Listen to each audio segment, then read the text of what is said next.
Welcome to the Mortgage Wise radio show and video podcast, where we educate and provide expert advice on personal finance, mortgages, and real estate investing. Show me the money. As a result of what we do, our team has helped hundreds of first-time buyers, experienced buyers, and real estate investors achieve their goals of homeownership. I wonder if there's a connection there. Here are your executive producers and mortgage advisors, Randy and Veronica Chambliss.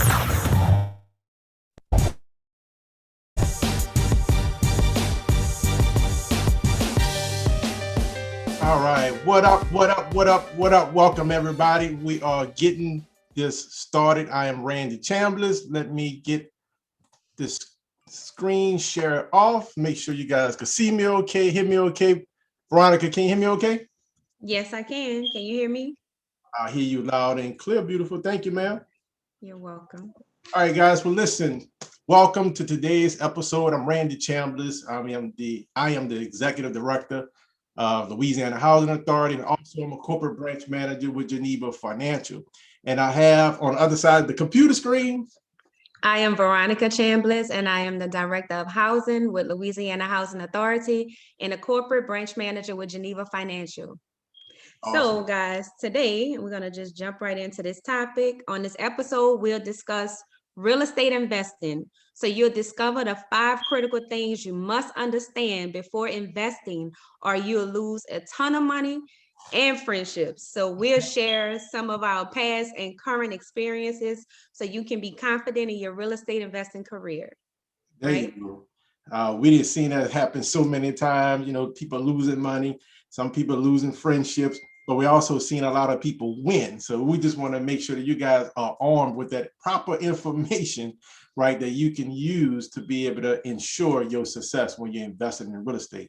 I say it all the time. Jay-Z said that quote. He said, grand opening, grand closing. So if you don't have the proper knowledge, the skills, and the resources, the people, right, then you're not going to win real big, right? So listen, guys, let's just dive right into that topic. And I'm going to give you, well, first off, let me give you a quick background, right? So you might be asking, well, why should I listen to you, right? Why should I listen to Veronica, right? So I was born and raised in the city of New Orleans. I became a at-risk youth growing up, even though I come from a 2-parent household, and I had an older brother that was teaching me and sharing with me his past or what things he went through as a teenager growing up in New Orleans in hopes that I would miss some of that, right? But still in all, even though I had all that support, I became an at-risk youth. And at the age of 19 years old, I became a struggling father, teenage father, right? Fast forward a little bit, 2005, in Hurricane Katrina, I was 25 years old, lost everything I owned, water to the roof of my home, couldn't even save a photo, right? But at that time, I was making really good money, as they would say, but I was spending really good money because I didn't have a financial education, right? I didn't have a financial blueprint. I didn't have a personal financial plan. And so money was just going right out the door. So I found myself here at 25. I had less than $500 in my bank account during Hurricane Katrina, nowhere to go, right? And my credit score was horrible. It was in the low 500s. And so I realized that I needed to do something different. So my brother, he was older than me, as I mentioned, about 11 years older than me. He had just purchased a house a year prior to Katrina. So he started guiding me a little bit and started teaching me of things that he did and gave me his resources so I could go and purchase my home, right, if I followed that. Then I found another mentor. He was a senior vice president with a global financial company and started teaching me finances and how money works. And I started to listen and plug in, right? And then from there, 1 year later, after saving some cash, after having my credit score raised, right, in 2006, in December 2006, I bought my first home at 26 years old. And 30 days later, I bought my first duplex, right, in the city of New Orleans, started the cash flow at 26. So everybody was like, well, Randy, how did you do it? How you go from credit score being in the low 500s, less than $500 in a bank account, until now you have a single family home for your family and a duplex that's cash flowing? How did you do it? And so I found myself teaching people, motivating and encouraging them and providing the resources to them like my brother gave me. Then all of a sudden I found my passion, right? I really like teaching and helping people, right? Coaching them and mentoring them. So I actually stumbled across being a mortgage loan originator. I ended up getting licensed in 2008 because I was helping people and I was sending them off to other mortgage lenders. And I'm like, okay, well, I could do that. I could might as well finish the job if I started there, right? And so lo and behold, after that, I met my wife some years later. We would fast forward a little bit. And from that standpoint, we started to invest in real estate very, very aggressively in 2016 and 2017, fixing, flipping properties, right? And in 2017, 2018, we started building new construction in the city of New Orleans, particularly in the Gentilly area, right? From the ground up, right? Pilings in the ground, beautiful 12-foot ceiling homes. I mean, beautiful homes, right? Custom built homes. And so naturally, people wanted to know, again, how was we doing it? So Veronica and I started doing seminars, right? Online, we started doing webinars online, seminars in person. We was going from uptown, downtown to the West Bank, you name it, we was there. And we was providing workshops and teaching people how to invest in real estate. And so that became, this a passion for us. So that brings me to the point of why you might want to consider listening to the rest of this podcast, right? Because we've been there, we've done that, been in the industry since 2008. So we've seen the market change over the years. We see where it's at now, and we could certainly navigate you through that process, right? So let's look at number one, right? The first thing, right? The first is well, first off, Veronica, we have some new people that joined. Tell us that topic again, just the first half of that topic.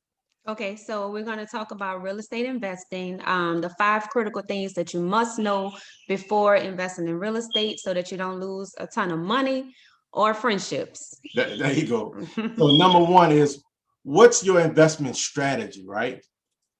What's your investment strategy? That's number one. You have to know that before you even start, right? You have to know, okay, am I going to do fix and flips, meaning that I'm going to buy properties, renovate them and resell them? Am I going to hold for cash flow and be a landlord? Am I going to be a private money lender, right? Just be the bank. I'm just going to lend money out. Or I'm going to have maybe a group home, right? Where I have, 2 people in a room and I'm providing social services to them, right? Whatever your investment strategy will look like, you have to know that starting it, right? Because once you know it, now you can go and find that coach that's in that industry, because every investor is different. Some investors, all they do is fix and flips. Some investors, all they do is group homes, right? So you have to find that right mentor, buy your courses. Listen, don't be afraid to go spend money on your education. Financial education is key. Spend the money, go get your online course, find a mentor. If somebody's going to mentor you for free, great. If they're not, then pay for a coach, right? It's going to save you thousands and thousands of dollars, right? So not only that, sometimes we think about, well, if I invest this $100 or this $1,000 into this course, then, people don't think about what they can gain from it, the knowledge they can gain from it that can actually make them more money. So instead of thinking about that one-time fee that it costs for that course, think about how much money you actually losing out because of that information you don't have. Exactly.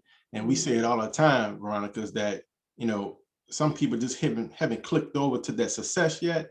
And what I mean by success, whatever your goal, your wish, and your desire is, whatever you choose to do, you're successful, right? If you just choose to be a stay-at-home mom and that's your choice and you do it well, then you're successful at that.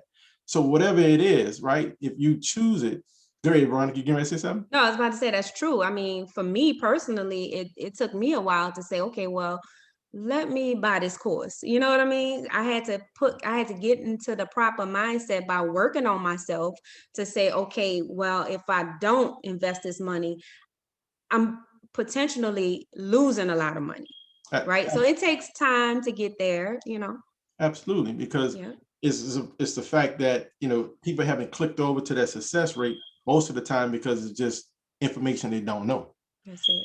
But at the end of the day, even though you gain the information, you still have to implement it, right? Miles Monroe, I was learning from Miles Monroe. He made a statement. He said, listen, you have to gain knowledge. You have to get understanding and you got to get wisdom, right? So knowledge is information, right? Understanding is comprehending that information. And then wisdom is actually action. Having enough wisdom to go and do what you've comprehended, right? That you learn. So not only that you have to get the education, but you have to grade on and make sure that you implement what you learn. So that's step number one, guys. You have to know what your investment strategy is. Number two, you have to evaluate those deals. Find a way to evaluate those deals quickly and easy, but also accurately, right? You got to be accurate on your numbers. So for example, we're just going to take fix and flip for a moment, right? We're going to use that investment strategy. One of the first things that you want to know is say, okay, where's the location? We hear it all the time in real estate, like a cliche. Real estate is location, location, location, right? Where is the location? We look at the McDonald's chain. They don't really make money off of burgers and fries and drinks. They make money off the location. They are in prime real estate locations and they own that land, right? So they right off the interstate, they right where you hungry at, right next to a gas station or something like that. It's the location. So you want to find, okay, what area, number one, that I want to fix and flip it. That's what we're using as a topic real quick. Then you want to know, okay, what's the after repair value of this house? Or you will hear the term ARV, the after repair value. In other words, after you repaired this home, what would the appraised value be at? What can you sell it for? That's a critical number to know. If you are off on that number, you can lose or you can win, right? But we certainly don't want to lose. So a little formula that you might want to write down, it's not exact science, but for the newbies that's coming in, this at least gives you a guideline. And that rule is the 70% rule. Some people use 65%. And what that simply means is that whatever the after repair value is going to be, you use 70%. So you times 70% of your after repair value, and then that's going to give you a number, right? So let's say that your after repair value is going to be $200,000, right? And you time that by 70%. Let's say that number is $140,000, right? So now you have this $140,000, this big number, right? Or this number. So the question is, how much will your rehab cost is going to be? And then also how much is your purchase cost is going to be? Because both of those must be within that 70%, if that makes sense. So let's recap this a little bit. Again, let's say you find out that that property could sell after you repair it, after you put fresh paint, new roof, new kitchen, floors, etc., right? Whatever it takes to bring it to very good or excellent condition. And let's say you determine that it's $200,000 that you know you can sell it for. Time that by 70%, let's say that's $140. Then now you need to make sure that your purchase price and rehab is within that $140. That's the recap. Now, the second thing is to make sure that you understand your rehab costs. What is it going to cost you for that rehab? You can't be off $20,000, right? You can't be off $50,000. You have to have a good, clear target number to make sure that's going to be your rehab budget. So let's back up just a little bit. The question is, you might be asking, well, Veronica, Randy, how would you determine what's the after repair value would be? So V, if you don't mind, kind of give them a little idea of who they could talk to if they want a good estimate of an after repair value. So there's a couple of people you can talk to. You can reach out to a realtor or an appraiser. So they pretty much know the market, understand the market, they research the market for you, and then they can give you an idea of the after repair value. There you go. So that way it's not guesswork, right? Right. Because and some people use Zillow and realtor.com. However, those sites, they are not usually accurate because they don't take a number of things into consideration that a realtor and an appraiser would take into consideration. Absolutely. And they don't know the market clearly. Like in New Orleans or in other states in cities like Chicago and San Diego, you could go one block over and it's a totally different environment, just one block over. So Zillow and those online platforms really can't determine that. The algorithm is not up to capacity yet for that. But that local person, like Veronica mentioned, that realtor partner that you may know, or that appraisal, they know that market and they can be able to give you a good estimate. It's not going to be perfect. It's an estimate. It's an opinion of value. So that's a critical number to learn and know. And that's why we keep add more value to that number, because if you get that number wrong, you're going to lose, right? Next is your rehab budget, right? How can you get that rehab budget? So Veronica, if you could give them some value on how can they get a rehab budget, right? Right. So I would recommend that you talk to a contractor or maybe a subcontractor to give you an idea of how much the rehab will cost, because it goes by the square footage of the home, correct? Correct. Mhm. Absolutely. So, sometimes cousin boo boo might not be for you right now. You got to have some accurate numbers, right? So you might want to use cousin boo boo on your personal house, not your investment right now. So, you talk to that contractor, you talk to that person who's or investor, if you have a mentor, and ask them, hey, can you help me to come up with a rehab budget? Like for right now, Veronica and I have been doing this so long, we could look at some photos online and we could pretty much tell what that rehab budget is going to be without physically being there. We can evaluate deals virtually. And you're going to get to that point as well where you can evaluate deals virtually as well to save you a lot of time. But at the very beginning, you actually want to learn this. You want to get boots on the ground and you want to understand it. Remember, we just say you got to have knowledge, understanding, and wisdom. Knowledge is the information. Understanding is the comprehension of the information. And how I gauge myself, if I understand something, I gauge it by, can I explain it? I had a mentor who told me a while back, Randy, if you can't explain it, you don't know it.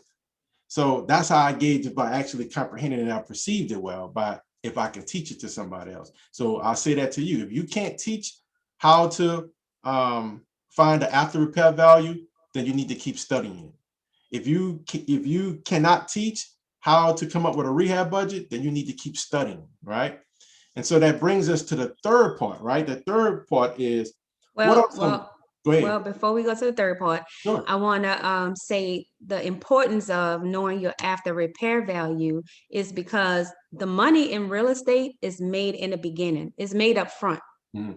It's important to know that so that you don't purchase a home and get too deep into it, and then there go the topic of our subject tonight, losing a ton of money, right?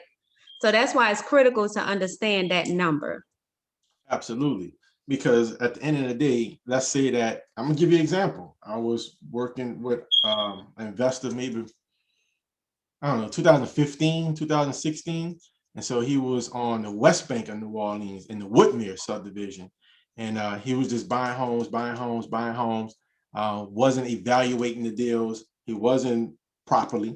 He didn't find out what the after repair value was. And so what he ended up doing on these 4-5 homes that he purchased, and in fact, he brought investors in to help purchase these homes. It wasn't just him. He was selling a dream to other investors, and they was helping fund the deal. So all of a sudden, you look up, he had 4-5 homes, but he paid too much money for them. He should have been paying about maybe $55,000 to $65,000 for the home, but he was paying $85,000, $95,000 for the homes, right? Now, that's one mistake. Second mistake was he didn't have an accurate rehab budget, right?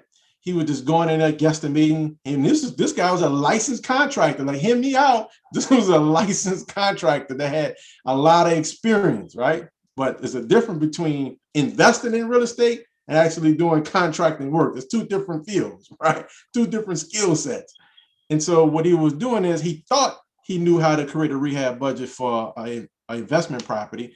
But so what he was doing, he was going in there, walking in and saying, okay, I think this is going to cost me about $22,000. I could get this thing flipped in about 3 weeks, right?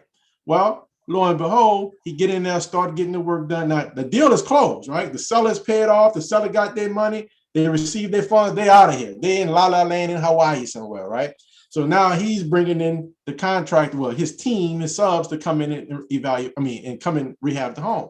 But again, he put a budget about $22,000. Well, now they're in there demoing everything, taking out the kitchen sinks, taking out cabinet, and all of a sudden, oh my goodness, there's termites in the house. He found termites.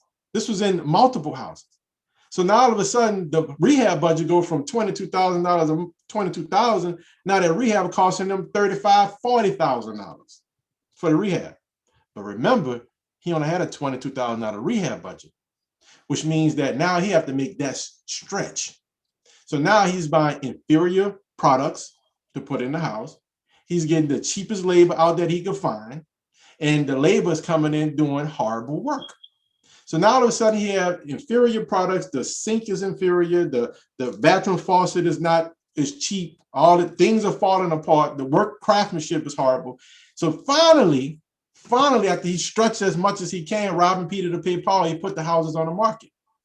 But he put them on the market and the houses set. And they set.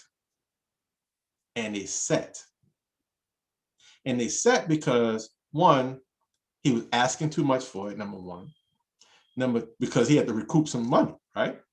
Number two, nobody wanted to buy it. They was walking in and walking right back out because they saw the inferior products, they saw the inferior work. And they was going to the house right next door, right down the street, putting contracts on those houses. So that's what I mean, guys, when we talked about the subject today, is that if you don't evaluate these deals right, if you don't understand this world of investing in real estate, then you can lose money and also lose friends. Because some of his investors that was on those houses actually close friends, right? And I'm in the midst of all this to the point that investor was asking me to step in and manage the project and see what can I do. And we did come in and we assisted, and we did come in and we helped. And we eventually got the houses sold, but they didn't make any money. But they didn't lose more money than they was already losing.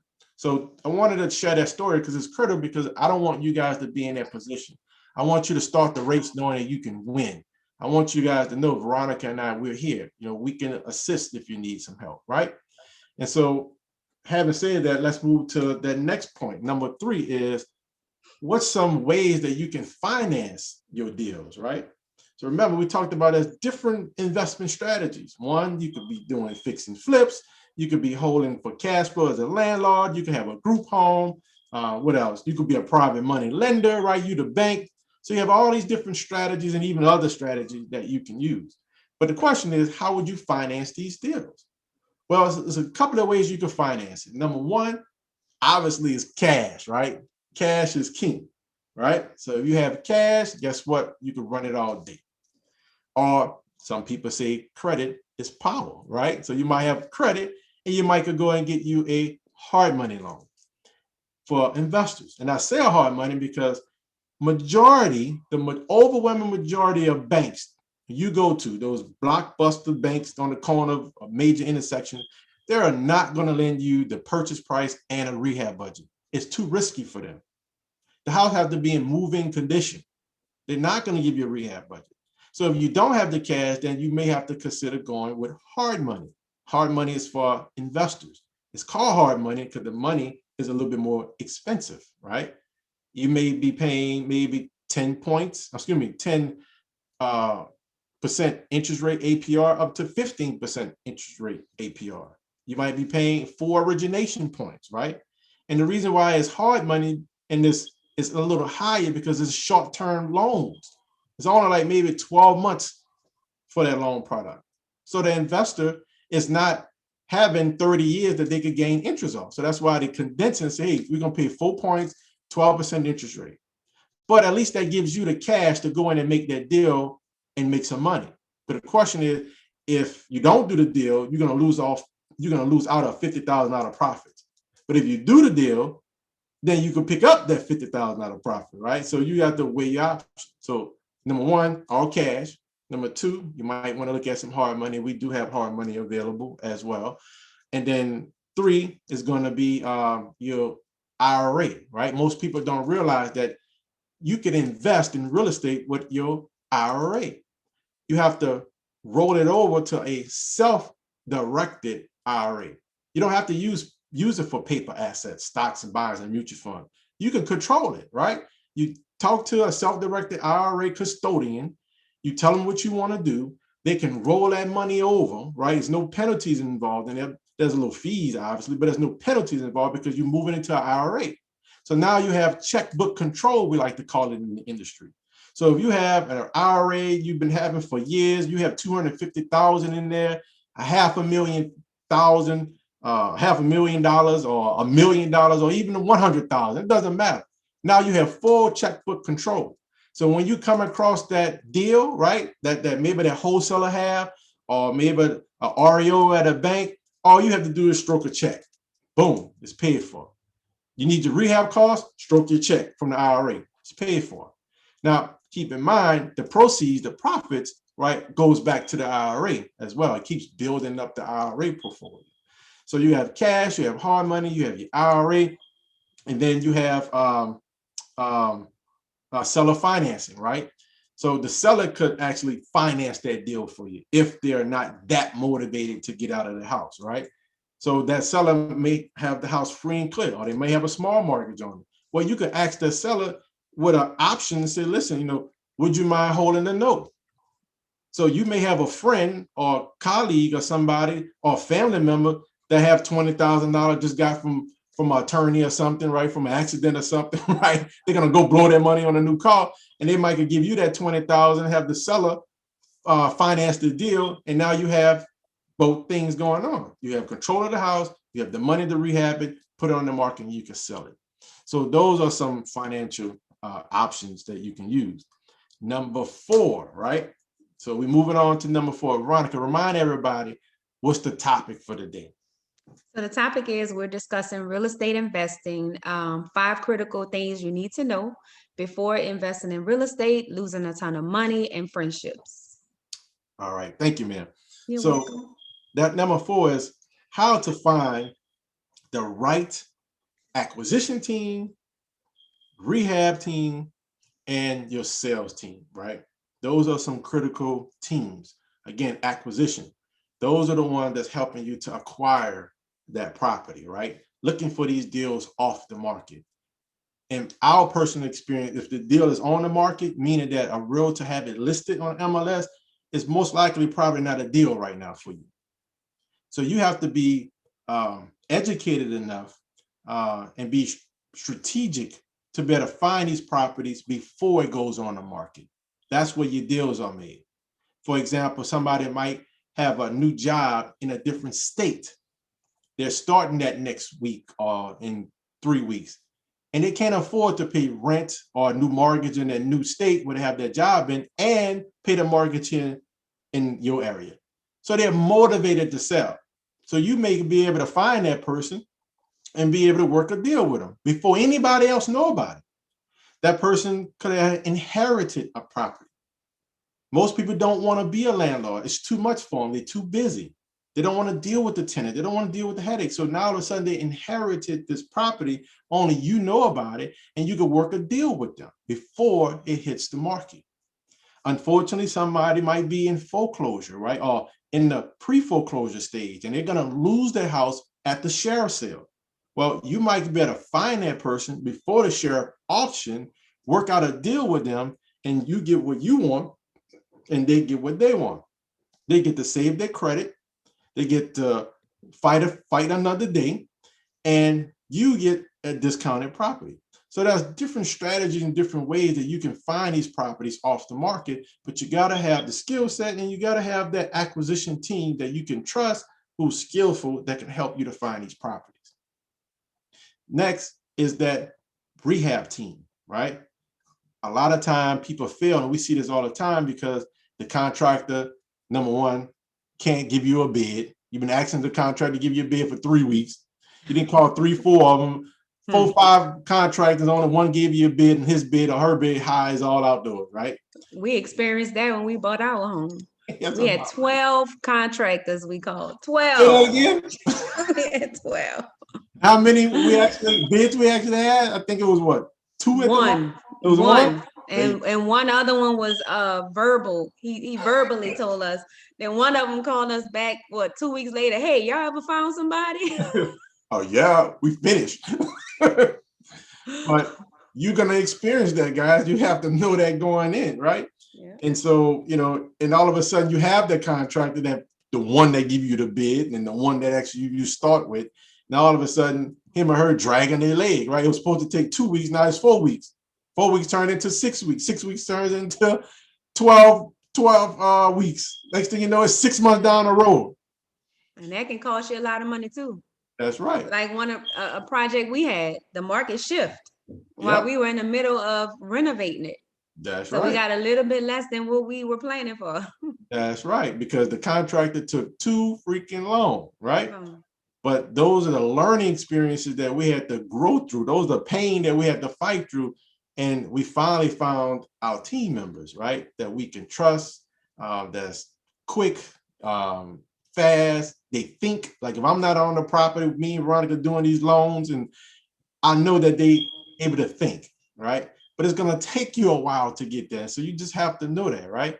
So what you don't want to do is have that wrong contract. You want to relieve yourself of the headache and stress, because if you borrowed that money and you paying interest on that money, every month the interest is adding up. Holding cost, it's called. Holding cost is your energy bill, your electricity bill, your water bill, your gas bill. All that is adding up, right? And so you want to make sure that you finding that good rehab team. Then also that sales team, right? You got to have a sales team, right? How are you going to get rid of the house, right? At the end of the day, you can find the best house. At the end of the day, you can have the perfect rehab budget, but if you can't sell it, you got a problem. So you got to have you a good salesperson, a good sales team that understand the market, that can get the house sold fast, right?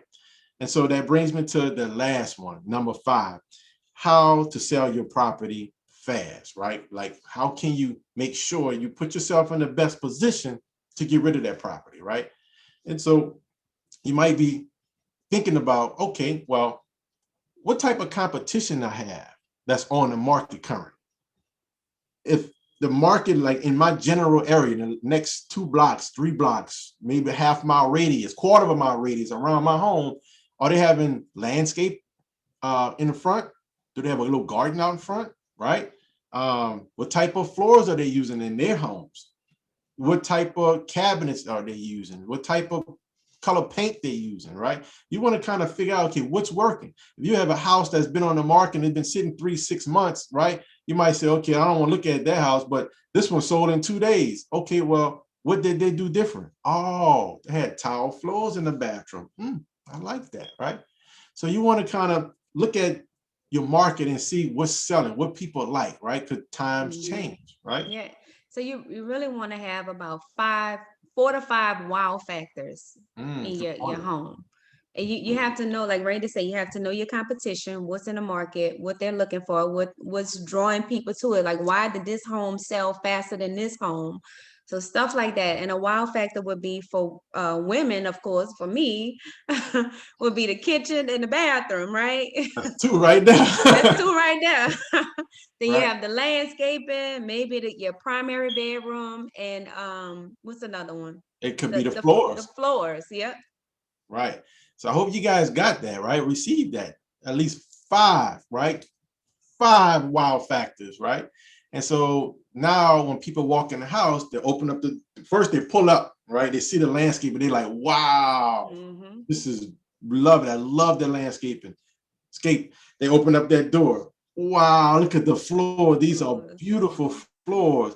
And as they towards the kitchen, wow, look how beautiful the kitchen. Look how the open floor plan, right? And so the whole showing is all about wow. So the question is, do you think that this person will be motivated to submit an offer to you if there was wow throughout their whole visit of their home? The answer is absolutely yes, right?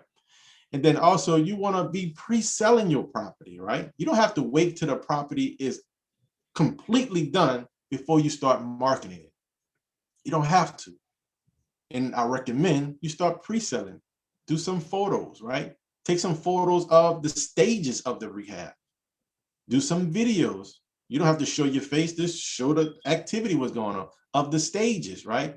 Shoot out some emails to realtor partners that you may have, or realtors that you may know. Hey, listen, I got this coming up pipeline. Let me know if you have any buyers. Pick up your lenders, your local lender. Pick up the phone, call them, email. Hey, listen, I got this house coming up. You have anybody pre-approved at about 180,000? Whatever. Be pre-selling, right? So that way, the day that you have this house ready to go, it's sold. Veronica, you remember Guilford? Yep. What happened on Guilford? What happened? That house was sold before we even demoed everything, really. Exactly. It was sold. Exactly. I want you guys to hear that. before Veronica and them. Like I do. Yeah, before I demoed it. Yeah, that's been a sight to see.